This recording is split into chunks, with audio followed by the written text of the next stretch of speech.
Now we were just discussing how the drop in oil is a positive for India. However, the rupee has not really reacted to that or able to capitalize to that drop in prices. Why is that the case, sir? Well, I think that's got to do with US, yields and the differential between US yield and Indian yield. I think that also plays a significant role.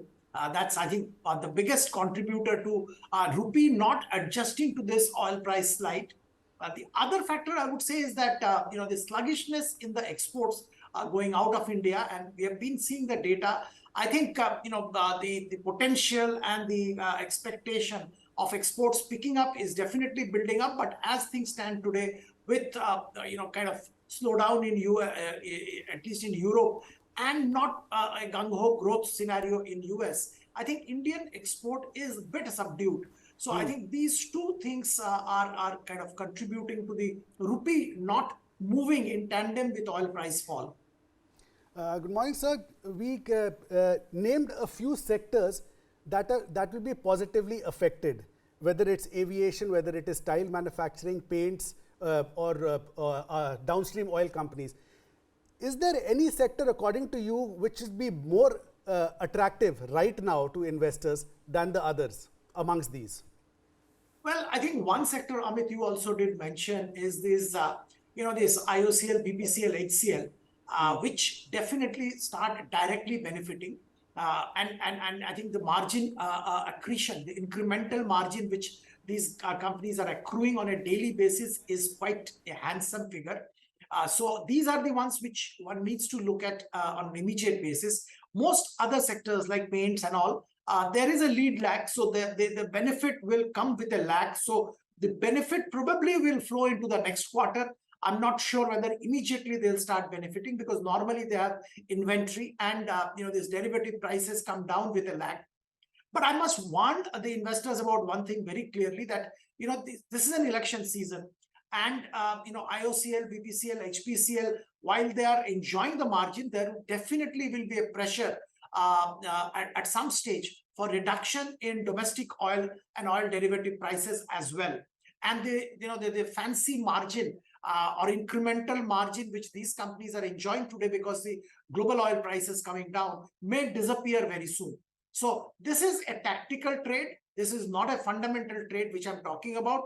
So if somebody is planning to enter, they can enter and benefit, but one has to be absolutely on their toes, because things may change as far as these three companies are concerned very soon. You mentioned IOCL, BPCL, and HPCL. Now, going by the simple moving average SMA, Bharat Petroleum Corporation on a 100-day SMA stood at 361.12. Now, there is a note aside. In a remarkable display of resilience and strength, several large and mid-cap stocks have surged past their 100-day simple moving average on November 3rd. These stocks have not only weathered market fluctuations, but are also showing a potential for further growth. What do you have to say to that? And BPCL is one of those 9. Adani Ports, of course, is another one, Eicher Motors, Apollo Hospitals. Do you think amongst these, Bharat Petroleum is something that investors should look at even more in a focused manner other than IOCL and HPCL? Well, Amit, I have mentioned my views. I think short term, these are good. Long term, I won't really like to recommend these stocks to the investor. There are structural challenges with government still controlling the oil price movement as far as domestic market is concerned. So their margin is tightly monitored. The moment I think this situation becomes adverse, the reverse, that oil prices have gone up and domestic prices are not enough to cover. And if it is an election season, the prices will not go up for some time till the elections get over. So there are lots of pulls and pressures. There was this entire divestment of unrelated assets from BPCL, which was in the offing, but it was pulled back. So there are a lot of factors which are not really market and I would say fundamental dependent as far as these companies are concerned. So I don't want to recommend to investors, because that leads to frustrations. We have seen this excitement getting built up in these counters many a times in the past, and which have resulted in investors not meeting their aspirations. So I'll be cautious as far as these government-controlled oil marketing companies are concerned. So, another trend that we have been spotting is that FII, although they have been net sellers even now in the last 12, 13 odd sessions or so, but the quantum of their selling has significantly reduced. Now, with the global setup overall looking constructive, with the fall in crude prices, with the softening of 10-year bond yields in the US, do you think that they'll finally return back to the table and push markets higher to perhaps a new all-time high? There will definitely be an incentive for the global investors to come back to Indian markets. Of course, the US yields have come down and pretty sharply at that. And that does make, emerging market investment attractive once again. But I must point out one factor, and which I think all global market investors will kind of, agree to, is that on a tactical basis, China does look undervalued. And, remember, these global investors invest all over the world. And some of them who are tactically inclined to invest, they may choose China over India at this stage. However, anybody who is looking at for long-term or a structural story, they will come to India. So yes, what you are saying is correct. Investors, global investors will start bringing in more money into India.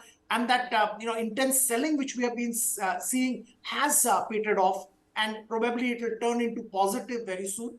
But if it's a question of whether funds will be gushing into India, I don't think so, because the short-term and arbitrage funds probably will move money to China first.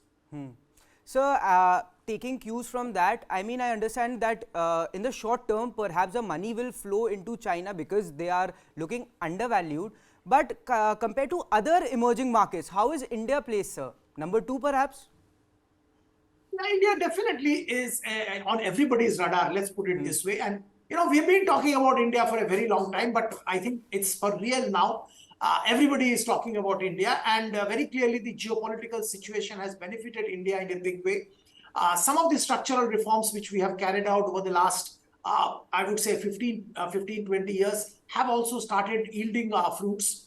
So India definitely is in a better position, and definitely probably at the pole position or number 2 position, depending on whether you are a long-term investor or a short-term investor. Now, sir, before we let you go, the IPO market is running hot. And I mean, IPOs earlier, or at least from what I have heard, were, considered a means to raise capital. But these days, given the high portion of offer for sale, and I'm looking at Mama Earth here, it looks like it's more about, the promoters and your PE firms getting a big exit. So for the benefit of our viewers and the retail investors in general, what is your checklist or points to consider before investing in an IPO, sir? Well, first, let me tell you that I think this is not a bad trend. Look, when capital markets were not supporting the private investors, whether it's a private equity or a venture capital fund or an HNI had put in money in the business, and at some stage they definitely need an exit. And if the market is not giving them exit ever, I think that will be a very bad precedent, and probably the private investment scenario will look bleak. So yes, private investors who have supported a company do need to get an exit, and I don't think that's a bad thing to happen. First, that's the first point. Coming back to the main question of yours, what the investors should look at, I think the principal thing to my mind which they should look at is the sector in which the company is in, and whether that sector is trending, whether the sector has got significant growth potential or not. The second thing which of course they should look at is what is the value on the table. I know whether it's rightly priced or aggressively priced, that is another consideration which definitely the investors should look at. And third thing, of course, the quality of the management and the track record. I think these are the 3 things which, to my mind, investors should look at while applying for an IPO or entering into a stock which has got just listed. Words of wisdom coming from Mr. Sudip Bandyopadhyay. Sir, always a pleasure speaking to you. Appreciate you joining us here on First Check.